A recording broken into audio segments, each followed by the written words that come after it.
Shh. Hello everybody, welcome to Late Wine TV. I'm your host, Mark Fusco. Hello everybody, welcome to Late Wine TV. I'm your host, Mark Fusco. Here for another episode of the show. It's 2:40 in the morning. Anyway, dressed from work, just got home. And needed to get a Monday episode out to all the peeps. I understand, by the way, that the episode from last Wednesday apparently has some audio issues about a couple minutes into it. As soon as I can, which won't be till tomorrow, which will be Tuesday, or maybe Monday night, depends on what's going on Monday night when I get home. I will track down the issue. I'll probably just have to redo the video, and should be fine. It's one of those things where what I do is I test the audio at the very beginning, and then I go to the very end of the episodes, make sure the audio is still good, watch till the end, figure out where the end points are, plop everything in, do my conversions, and upload. So I don't actually watch every single episode all the way through. So I do apologize. That's why the sound issues happen from time to time. They shouldn't happen.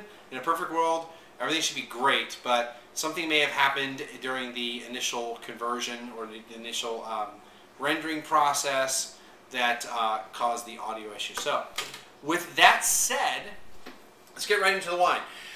You may notice this is a wine in a sack. Matter of fact, it's called Wine in the Sack.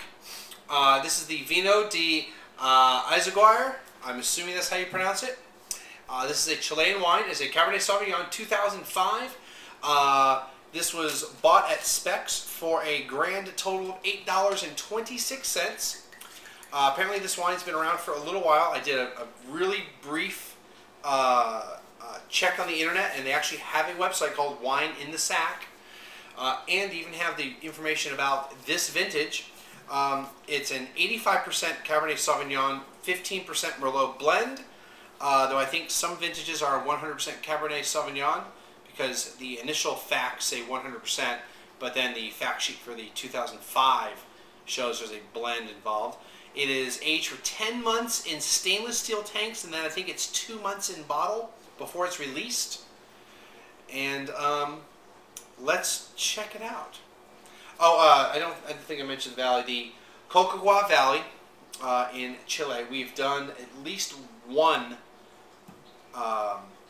wine from that area. I know because I had a hard time saying Cabernet. I think I may have done a couple wines from there. Let's just check it out.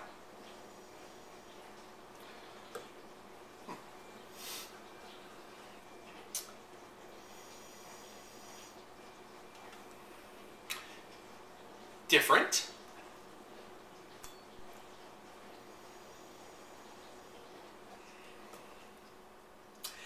I don't know. It kind of smells bad. Okay, you know what it is? It smells like a diaper.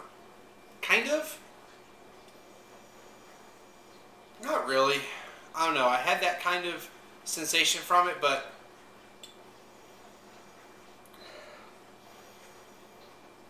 there does seem to be a kind of a chemical smell. If you hear this noise in the background, it's the washing machine, dishwasher. Just so you know. Don't know why it's on this time of day, but it is.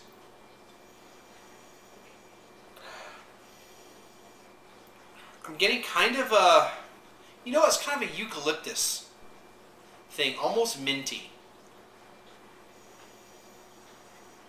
with a little bit of stink. Let's see how it tastes.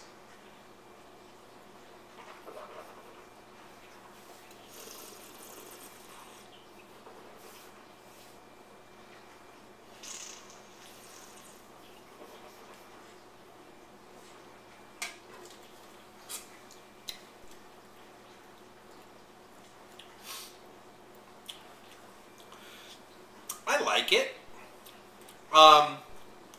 Still kind of that mintiness, eucalyptus type flavor, but also I'm getting some brighter red fruits.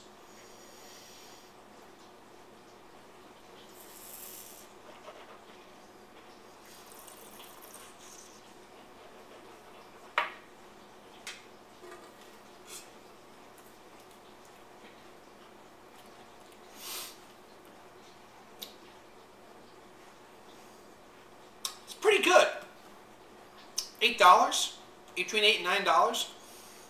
I think it's a pretty solid piece of wine, and I think it's pretty tasty.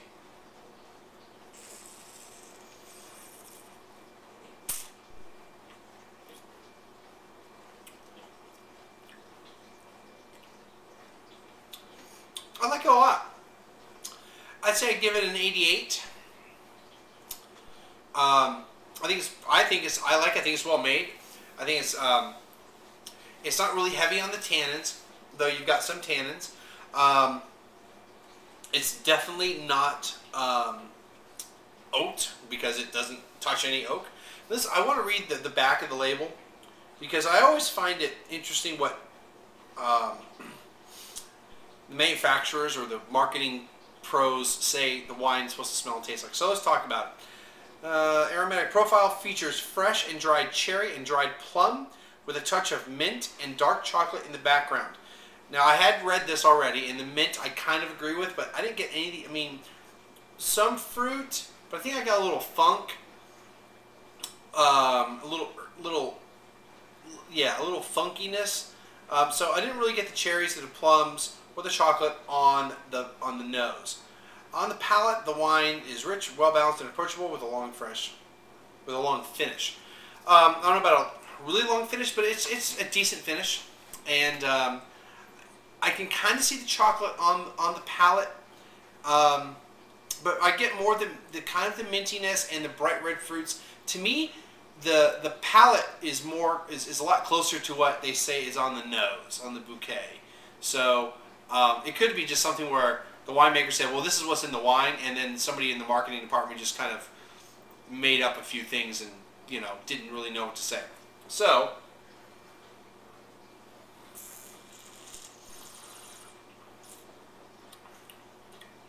yeah, I think it's really good. 88. Forgot to start the timer on the phone, so there's no little ringtone for you guys to guess. By the way, nobody guessed Fridays, and it's now Sunday night going into Monday. So I will let you know what it was. It was Every Day is Halloween, and nobody guessed it. So hopefully Wednesday I will have a ringtone to put on the phone.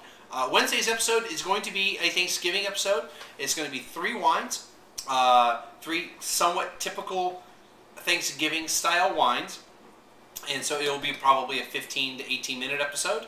I look forward to that. I think it will be a lot of fun to drink those wines, and these are wines that are in various price ranges, everywhere from I think the cheapest was $7 or $8, and the most expensive I think was $20 to $22 that I got off of Cinderella Wine, but it was actually what retails between $30 and $40. So pretty expensive wine, and I got it for cheaper. And that's just one of those things where hey, I check CinderellaWine.com most days to see if there's anything that I think might be cool to review or cool to just have. And if I like it, I buy it. I've only bought a couple things from it so far, but it's kind of like the Woot.com of the wine world, even though Woot has a weekly wine special called wine.woot.com. And I've bought some things from that too, and usually pretty good stuff. So anyway, that's going to do it for tonight, or today.